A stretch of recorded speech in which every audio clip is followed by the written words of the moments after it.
Exam Friday, right? That's not a surprise to anybody? Okay, good.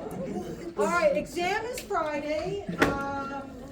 Happy to answer questions today about the exam, but you should be well skilled. Today we're gonna do two things. We have two graduate student presentations. You see their handouts.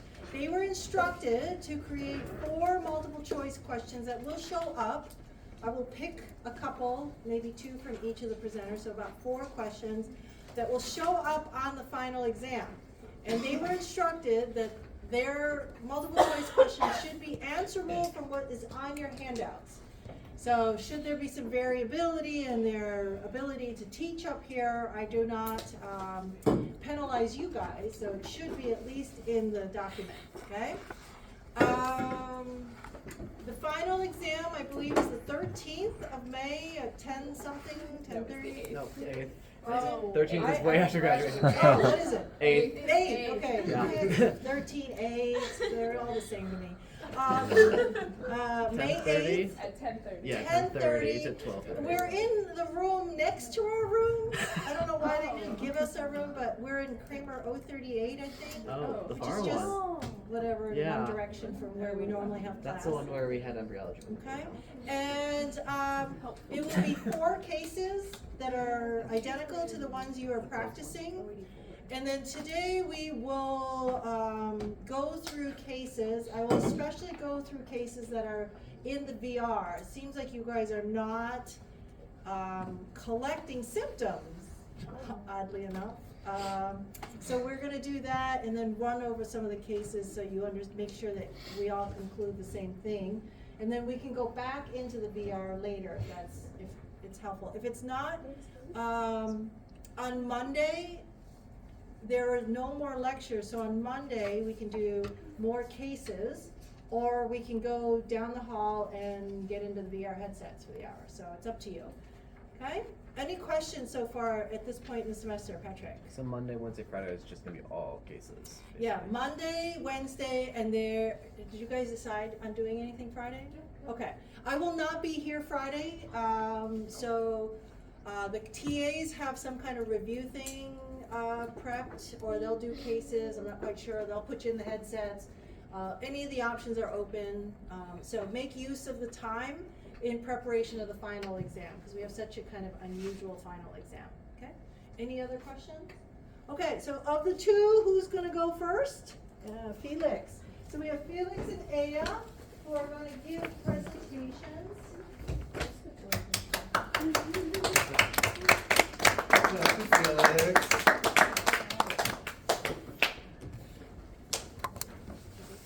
Okay, Hunter has provided you arrows back and forth. Okay. Remember, pay attention and take notes because these will find its way to the exam.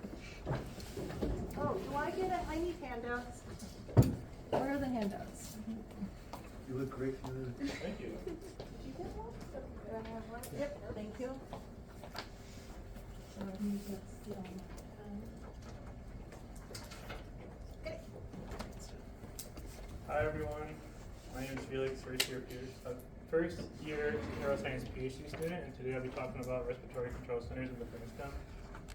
Breathing, very simple, right? It's vital to life. We do it either consciously or unconsciously. It's happening right now. Maybe you've been thinking about it. Sorry about that. But breathing, right?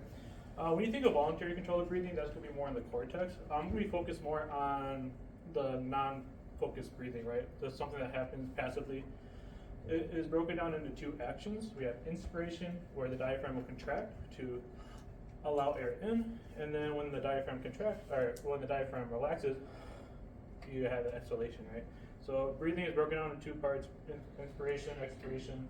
And then the main question I hope this presentation will answer: why do we breathe, right? Why exactly do we breathe? If you took a physiology course, maybe you know the answer already, but I'm going to go ahead and try to answer that throughout this presentation as well. So the respiratory control center in the brainstem, right? There are 2 parts of the brainstem where we're going to find the respiratory control centers. It's going to be the medulla, and it's going to be in the pons. The medulla is where you'll see the primary central respiratory control center. within the nuclei of the reticular formation, you'll find the dorsal respiratory group, the DRG. Please do not get that confused with the dorsal root ganglion, which we talk in the spinal cord. The DRG here is the dorsal respiratory group in the medulla. And then we also have the ventral respiratory group. We also have the pons, which is the secondary control center, central respiratory control center. And we have the pontine respiratory group, which consists of the medial parabrachial nucleus and the colocar fused nucleus. So I'm going to point out here. So the pons, of course, is above the medulla. So you'll find most of the main central respiratory control centers down here. So let's start with the DRG. The dorsal root, I'm even getting confused. The dorsal respiratory group is found within the NTS. So of course, in lecture we talked about NTS for taste perception. The NTS also has the DRG, which is important for quiet breathing, eupneic breathing. So just regular in and out inspiration that happens unconsciously, right? And then the DRG is also important for sensory integration. So primarily it will communicate with other areas of the brainstem and parts even of the peripheral nervous system to go ahead and modulate breathing. Let's say you need to breathe a little bit more here, maybe you breathe a little bit less here. The DRG is responsible for sensory integration, especially with the chemoreceptors. So the chemoreception, I have a whole slide which I'll dive in a little bit deeper. But chemoreception, it will respond to CO2, O2, pH, and that information will be sent to the DRG to yet again regulate breathing, quiet breathing. The pontine centers also will regulate the DRG. And then the output of the DRG, we are looking at the phrenic motor nucleus. Of course, the phrenic nerve is comprised of both sensory afferents and efferents as well. Sensory and motor nerves. And of course, the diaphragm is the main inspiratory muscle responsible for breathing. So we have phrenic motor neurons as the output. And then we also have intercostal and accessory motor neurons, so like your rib cage. That's also important for regular eupneic breathing. For the ventral respiratory group, this will be towards the front of the medulla, or it's going to be ventral, of course. There are a lot of different nuclei, complexes, what have you, but we're going to just focus on the group itself. I will also touch on the pre-Botzinger, which was very important, but right now we're just going to talk about the group as a whole. The VRG, that's important for forced expiration. What does that look like, right? Or forced breathing. Forced expiration looks like coughing. Or let's say you had a really strenuous workout, right? You gotta catch your breath up. That's where the VRG will come in. Inputs to the VRG includes the cortex, pontine respiratory groups, dorsal respiratory group, and then the information from the VRG will go to the thoracic spinal cord locomotor neurons that supply the accessory vasculature. And then yet again, we have the VRG. We're going to focus on the pre-Botzinger. This one is very important. I like this one source that I found that describes it, I think, really well. The pre-Botzinger will generate intrinsic inspiratory rhythm, rhythm genesis. So what does that look like? Are you guys familiar with a metronome, right? So usually metronomes like beat per minute, like I think singers will use them in their ear until they know they're on time or on track or what have you. It's a very similar concept. So when the metronome, the pre-Botzinger acts, it's telling you to inspire. In that case, the normal respiratory rate, I think, in humans are about 10 to 15 breaths, so it's not really fast beats, but the pre-Botzinger is like, hey, we gotta breathe. So yet again, pre-Botzinger, the metronome for breathing. Okay, so that was the medulla. Let's go ahead and dive into the pontine respiratory group. So first, we're going to start off with the parabrachial nucleus, the medial parabrachial nucleus. The function is regulate phase switching. I like this diagram as a whole. It marks it as a pacemaker. I would consider the pre-Botzinger to be more of that metronome, and then the medial parabrachial nucleus to be more of, hey, we have too much inspiration, let's go ahead and phase switch it to expiration. So terminating inspiration, going on to expiration. And then the medial parabrachial nucleus, it adapts breathing to sensory and behavioral demands. So let's say you are walking along and someone startles you, right? That is like the amygdala talking to the medial parabrachial nucleus, like, hey, something happened, we have to adjust breathing a little bit, and then that information will then go to the DRG and the VRG. So the Kolliker fused nucleus, I want to spend a little bit of time with this one. This one's pretty important. So the Kolliker fused nucleus, that's important for controlling upper airway patency indirectly through the BRG. But Kolliker fused nucleus is pretty close in proximity to the medial parabrachial nucleus, and it is helping with the phase switching yet again. So ending inspiration, starting expiration, go ahead and breathing out. And then one crucial thing that I do want to point out is it prevents apneustic breathing. So what does that look like? So here is normal breathing, right? Normal inspiration, expiration, regular, right? Normal. Looks nice, very rhythmic. Apneustic breathing is prolonged inspiration and quick expiration. So what does that look like? It looks like that. So that's what it's preventing. It's preventing the apneustic breathing. So it's preventing this prolonged inspiration and quick expiration. So it is important for that phase switching yet again. Input to the colloquial nucleus includes the lateral hypothalamus and TSP Botzinger. And output, I touched on it, is to the VRG. And I note here the hypoglossal. Hypoglossal, that's important, of course, for tongue movement, and also important for upper airway patency. So that's how it indirectly controls upper airway, the upper airway through the hypoglossal. And then yet again, the spinal cord with the lower motor neurons of the front nerve. All right, chemoreception. So this is pretty important to breathing. So I talked about in the pons and in the brainstem. We'll go ahead and starts and ends, inspiration, expiration, what have you. Now with chemoreception can be divided into central and peripheral. Central chemoreception, primarily in the ventrolateral medulla. There's also other brain stem regions, but primarily we're going to focus on the ventrolateral medulla.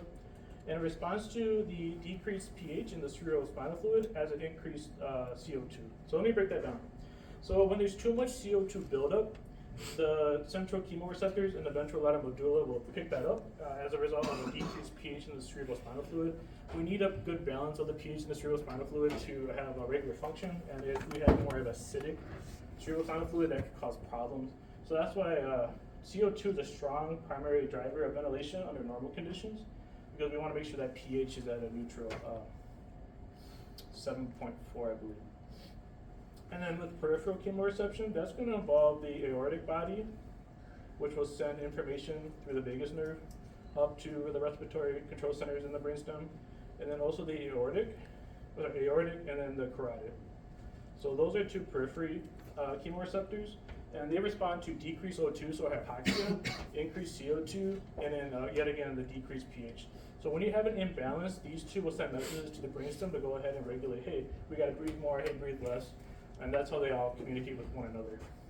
I do want to point out, at the very least, CO2 is the primary driver of ventilation under normal conditions. So I asked at the very beginning, why do we breathe? Everybody, I think, would typically lean towards, oh, we got to get oxygen. And that is true. We got to have, we do aerobic respiration, right? Cellular respiration.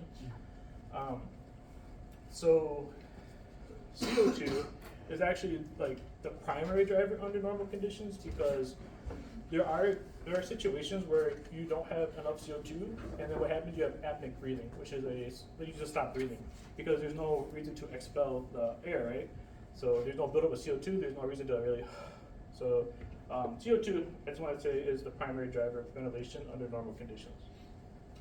All right, clinical relevance. I want to start off by talking with the changed dose respiration. This one's very interesting.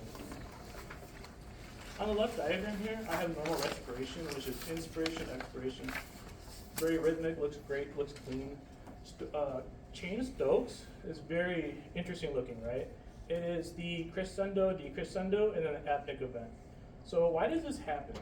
This happens because we have a delayed feedback in CO2 regulation, which causes ventilatory instability. So what does this look like? I show you a waveform, right? I want to try to do my best to act it out here. It looks a little bit like in the apneic event. So what happens is, during the apneic event, you have that buildup of CO2, and then the body's like, oh wait, we gotta breathe. And then you actually overcompensate, so you drive the level of CO2 to a point where you don't have to breathe anymore, and then the cycle kind of continues after that. This is typically seen in heart failure, stroke, and central sleep apnea. And typically, this is also seen towards like the end of life or at the terminal stages. So this is not a good. You don't want to see this. And then opioids, very relevant. As you guys probably know, there is a opioid epidemic. It continues to increase, unfortunately. But how does that? Why is this so bad, right? Opioids, right?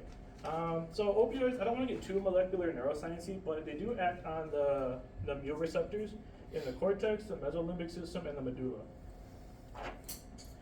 When it acts on the mu receptors in the cortex, you go ahead and feel less pain, right? When you have it activate the mu receptors in the mesolimbic system, it's euphoria, it's reward. So that's why, oh, it feels good, this feels great, this feels rewarding, so I want to take more. Unfortunately, it also acts on the mu receptors in the medulla, and primarily the pre-Botzinger, yet again that metronome, right? So when it acts on the mu receptors in the medulla, it will go ahead and cause respiratory depression and decrease response to hypoxia. Hypoxia is that decrease O2 in the blood. So when somebody says, oh yeah, he's overdosing on opioids, what does that mean, right? There's no inspiratory drive. You don't have that metronome. You don't have that breathe in, right? So that's how patients overdose on opioids. They actually just stop breathing. That's unfortunately really bad. All right, summary. I have one summary slide. If I didn't explain something that well, at least this one summary slide should help you at the very least. Of course, you do want to review this PowerPoint as a whole, as I have made questions that are answerable through the presentation itself. So in summary, we have the DRG, the dorsal respiratory group. That's important for eupneic breathing, quiet breathing, and sensory integration, especially with the chemoreception. Go ahead and modulate breathing through how does the CO2, the O2, and the pH look like in the blood, and then, or the cerebrospinal fluid. And then the ventral respiratory group, that's that forceful inspiration, forceful expiration. So yet again, that coughing or when you're trying to catch your breath after doing exercise. Pre-Botzinger, yet again, that metronome, rhythm generation. You have the pontine respiratory group, which is the inspiratory on and off switch and pattern shaping. So yet again, so going from inspiration, okay, we gotta stop breathing out, we gotta go ahead and breathe out. And then this one last summary sentence I think will be very helpful. Chemoreceptors send information to the DRG, which integrates signals and modulates breathing rhythm generated by the pre-Botzinger complex within the DRG. And then the pontine respiratory group shapes the breathing pattern. Okay, that's all I have for you today.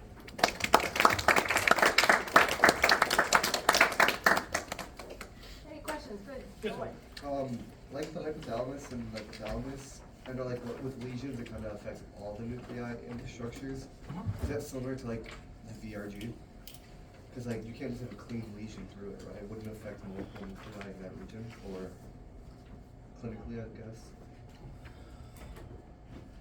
So you're asking about, I talked about the VRG as a whole. You're asking what happens here versus down here? Say like can you lesion a specific nuclei to cause specific symptoms clinically? If you have a traumatic experience, or a traumatic event, you have a lot happening up here, but I suppose it is possible. And I did add this to my presentation where it's the caudal versus rostral. Caudal means towards the tail, so towards the tailbone. So if you damage down here, you'll have reduced ability to cough, to cough that way. So patients will most likely experience like pneumonia because they can't cough, right? Inspiration, forced inspiration would be through rostral, so up here. So if you damage up here, you wouldn't be able to you'll probably have a difficult time catching your breath. So can you eliminate all this? In theory, probably not. It'd probably be very difficult to get all this. But it's probably more likely to get like upper or lower, or maybe a little bit of a mix, but not the whole thing. I think it'd be kind of hard. Any other questions? Yes? Oh, what stimulates the VRG again? Is it the DRG that's stimulating it for the forced expiration or inspiration? Everything will talk to one another. It's not an isolated event. So let's say the DRG is like, hey, we're switching from normal quiet eupneic breathing to we have to go ahead and do a little bit more forceful. That's how I'll be like, okay, now I need to kick in and do my part of breathing. Does that answer your question? Yes, Okay. thank you. Yes. So with the Chiari malformation, what is the presentation you typically see with the respiration? Is it just a depression or a thing? Because you're pushing on the... This one? The I'm sorry, Chiari what? malformation, where like the cerebellum pushes out and pushes out the brainstem? Oh wow, that's a great question. So what happens if the cerebellum enters that cavity and infects the brainstem? Yeah, it kind of pushes it out. I'm sure if you go ahead and press on it, it will cause some type of inhibition, but I'm not 100% sure with this answer, but I don't think it would cause a complete cessation of its activity. Maybe it would get a little bit of impairment. That's what I'm thinking off the top of my head at least. A really severe, like a stage 4 or a type 4 Chiari malformation would squeeze out the whole medulla, which is why the severe Chiari malformation will lead to death. Okay. So it can prevent either the dorsal or the ventral collected nuclei from just being squeezed out of Okay. what limited space it has for the spinal cord to get into its right myelin sheath. So now you're pushing everything into a small hole. So aside from the cerebellar deficits, the biggest danger is crushing the medulla. So a very high cervical dislocation. People who have injuries, for example, who try suicide by hanging, the hanging usually breaks the spinal cord, like at the C2, really high level, and that this is what's really having the biggest impact that leads to death is the respiratory centers, because we're right there at the very caudal end of that. Not to be a bummer here. Have you put finals with them? Let's get a question over here. Yeah, Cause JD? secondary respiratory abscess. So the dual respiratory group function is like solely inspiration, there's no exploration involved in it at all? Just a quiet breathing, as far as I understand. It's just going ahead and helping with your quiet breathing. Expiration, we got that phase switching with the prompting, which will actually would inhibit the VRG, and then that's gonna go ahead and relax your diaphragm. That's my understanding at the moment. Any other questions? Awesome. Thank you, everyone. Great job.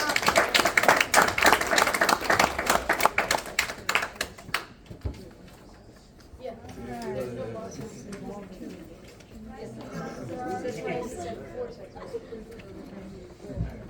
Updated my speaker notes. Just figured out what your email.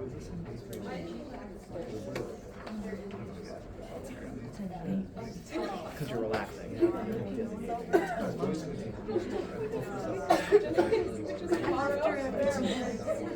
now you're enacting the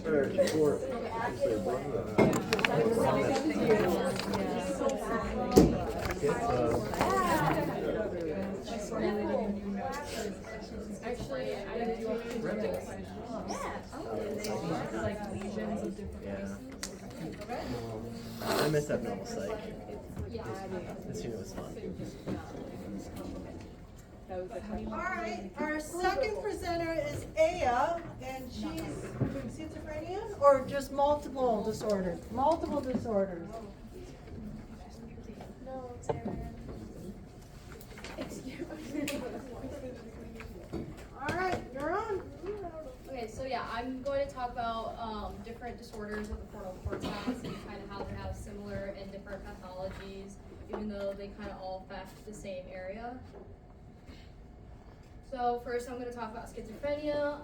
It's a chronic mental disorder that starts pretty early on in development. It affects, for men, late teens to early 20s, and for women, late 20s to early 30s. It's a type of disorder that affects a person's thoughts and their sense of reality, their actions and emotions. It kind of disrupts what's real and what's imaginative for them. And it involves psychosis, which alone can be its own disorder, but that basically means that a person can't tell what's real versus unreal. And it affects about 1% of the population. So there's 3 classes of symptoms, but I wanted to introduce the prodromal period, which tends to start before you get full-on psychosis and the other 3 types of symptoms. It's kind of hard to identify what starts the prodromal period because there's no really specific trigger to their behavioral changes, but it could include like social withdrawal, temper flares, trouble concentrating, and then eventually you would start to see negative symptoms, which means there's an absence of normal behaviors in people with schizophrenia, so you're kind of removing what would be typical for someone, so like lack of emotion or understanding each other's emotions, lack of energy and such, and then positive symptoms are added symptoms to a person's life that weren't really there before. So delusions are false, mixed, strange beliefs not based on reality. Hallucinations are unreal sensations. So an example would be like hearing voices that aren't there, and a lot of people with schizophrenia kind of mention that like the type of voices they hear are very negative and insulting to their lives. And then catatonia is, I don't know if you've ever heard of like a catatonic patient, but it's basically when someone who's just stops talking and moving and they're like frozen in a position of time. There's a lot of controversy because catatonia can be also considered a negative symptom, but just wanted to point that out. And then you have cognitive problems too, so decreased executive functioning, less focus and attention, that's all kind of focused more on the frontal cortex as well. So the causes of schizophrenia, you get a lot of gray and white matter decreased, especially in the frontal cortex. Just wanted a quick review of what gray and white matter was. Gray is mainly neurons, cell bodies, and dendrites, and white matter is myelinated axons. So if you start to see a decreased functioning in these processes, then we see less communication being able to spread, which is why you would get cognitive deficits. The figure shows that there is a lower synaptic vesicle action in the frontal areas. As you can see, someone with temporal schizophrenia, it's more blue and green, whereas like a healthy person, it's much red, so you have much more activity in the frontal cortex. And I just wanted to note that like it also can be a neurotransmitter level as well. You see dopamine problems. So with post-mortem people with schizophrenia, you see overfiring of D1 receptors, which are stimulating, and underfiring of D2 receptors, and there's just like a mixed or an unbalance between these. So the next disorder I wanted to talk about is frontal temporal dementia. This is really just an umbrella term for a group of disorders that fall under this, but I'm going to focus more on the behavioral variant side. The behavioral variant FTD is more than 50% of the cases, and it's focused more on behavior and executive functioning issues. You typically see hypometabolism and atrophy of the frontal and temporal lobes, and they start to shrink. Another cause of this, it could also be on a molecular level, so you see protein buildup in these areas, which causes the atrophy. And then a little fun fact, I don't know if you guys have ever seen Die Hard, but Bruce Willis has frontal temporal dementia, so it's pretty prevalent, I would say, specifically behavioral variant. So some symptoms would include loss of interpersonal skills and inappropriate social behavior. Interpersonal skills would mean like loss of empathy and not being able to be sensitive to other people's feelings. So I just wanted to throw up this image because I thought it was a very good way to explain the different classes of frontal temporal dementia. Obviously for like non-fluent variant and semantic, this is much more language and speech problems. So in my next slide, you'll see like a brain scan, but for the language and speech issues, that's more of the temporal area, obviously with Broca and Wernicke's. So like it's hitting both frontal and temporal. But with behavioral variant, you see much more executive functioning problems and I guess emotional behavior issues. So with this image, behavioral variant type, you can see it's much more frontal cortex area and temporal, but when you start to see the semantic variant and the aphasia variant, it hits more of the speech areas of your brain. So a lot of the way they typically diagnose the type of frontal temporal disorder or dementia is through the type of symptoms that the person is displaying. Also wanted to note that, again, you see protein buildup, amyloid and tau that causes this, but I'm focused more on the atrophy and the degeneration of the frontal cortex. So it's normally starts on the right hemisphere, but then it begins to spread contralaterally, and this can be fatal. So my last disorder I want to talk about is addiction. It's classified as drug seeking and taking despite the drug basically having diminished pleasures from it, and a consequence of this constant seeking is relapse, because typically overuse of drugs causes a hypofrontality function, so your frontal cortex becomes diminished and you're lacking this inhibition to stop taking the drug. And this is why we see very strong relapse, because even if the person has the goal of stopping and wanting to stop, cravings are very consistent being sober, so that's why relapse is very high. So potential causes, well, the medial prefrontal cortex has top-down regulation. What that means is that higher brain regions, such as the PSC, control and regulate lower connective areas. So this is to direct attention, to inhibit impulses, and shape your behavior, instead of letting emotion and reward run unchecked and go uncontrolled, become uncontrollable. And with addiction, you tend to see disruption of PFC, and this leads to impaired inhibition, so causing uncontrollable use, and salience. Salience basically means that the idea of being able to outweigh the importance of wanting the drug versus other important things in your life, such as like financial situation, personal relationships and such, that doesn't really become as important as seeking the drug, taking the drug, achieving it, things like that. So your salience is basically being affected of what is important to your life because of drug taking. And then in this image, you kind of, I know it's probably hard to see on the printout, but you can see that there's like normal functioning of the PFC, so attention, you also see emotion regulation, things like that, but then it also lights up when it comes to things related to addiction, so the cue of the drug that starts to hit the PFC, decision making, inhibitory control, cravings, that's also all in the frontal cortex. So I just want to do a quick, I guess, summary of the PFC, because all three disorders kind of hit this area. So cognitive control is the same as executive functioning.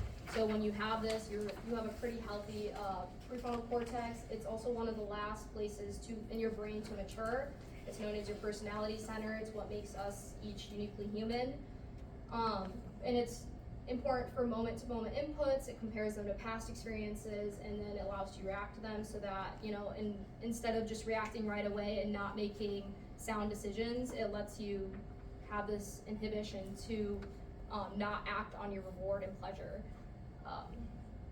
And it's also it's known to play a role in our emotional state, so this is why you also get emotional behavior problems or difficulties. So like being apathetic was one of the symptoms. Connecting with each other's emotions is difficult. And then specifically of the dorsolateral PFC, this is, you have the lateral prefrontal cortex, which includes the dorsolateral and ventrolateral PFC. So planning, strategy, working memory, multitasking, that's in that area specifically. And then orbital frontal is also known as your ventral medial PFC. So that's inhibition, survival responses, judgment, emotions, attention is in that area. And then for my last bullet, different fasciculi all work together with the prefrontal cortex. So this is, again, kind of explains how you get a lot of different symptoms when it comes to emotion and attention and decision making, because the PFC has a lot of pathways with these areas. So the similarities, obviously they all hit the frontal cortex for this disorder, but with schizophrenia, it's more of like a neurodevelopment problem. You start to see a lot of psychosis symptoms with hallucination and delusions, whereas FTD is more of a neurodegenerative problem, and you get atrophy, even though they still kind of had similar symptoms with emotion. And then addiction is more of a circuitry problem once you start to take too many drugs, losing your inhibition, and this affects your emotions and your regulation of attention and things of that such. All with the frontal cortex, just different ways of, I guess, affecting how it works. And then differences, even though these disorders have the same hub, they just disrupt differently. It's all involve the PFC, but they don't damage it in the same way. You get disconnectivity with schizophrenia, neurodegenerative with FTD, and then maladaptive plasticity problems for addiction. And then, yeah, that's it. Any questions that I can try to answer? Good job.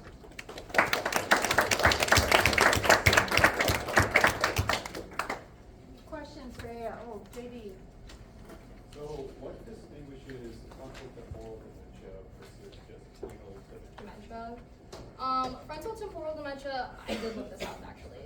That kind of starts earlier, and you kind of have earlier chance of catching it, whereas dementia is much more later for certain patients.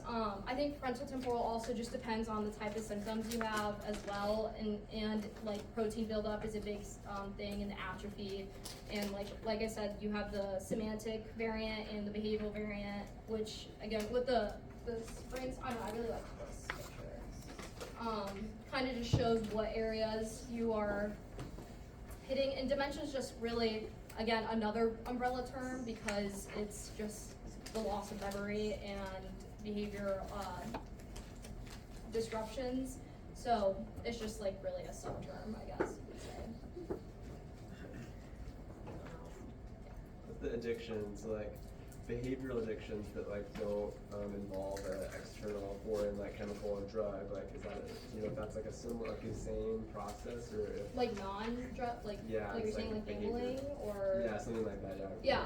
A lot of the addiction, because gambling still lights up the same areas as like taking drugs. It's just the PFC, it's your reward area, motivation to keep going and keep playing. It's the same thing as motivation to keep taking the drug.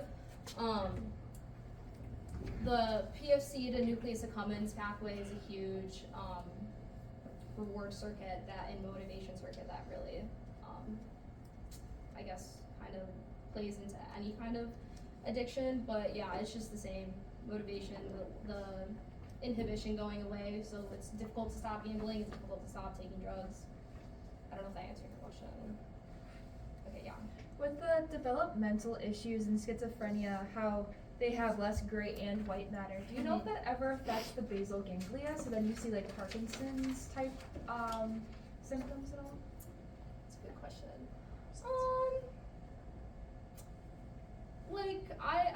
You could get Parkinson's like symptoms, I guess. That's more so like maybe less motor and more,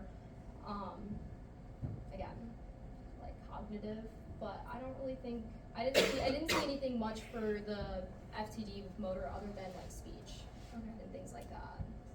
So hopefully that answered your question. Yeah. A lot of my exam questions slides. So yes, I don't know if I'm allowed to say that, but yeah. You're not allowed to say anything you Okay, want. yeah, slides, guys. Excellent job.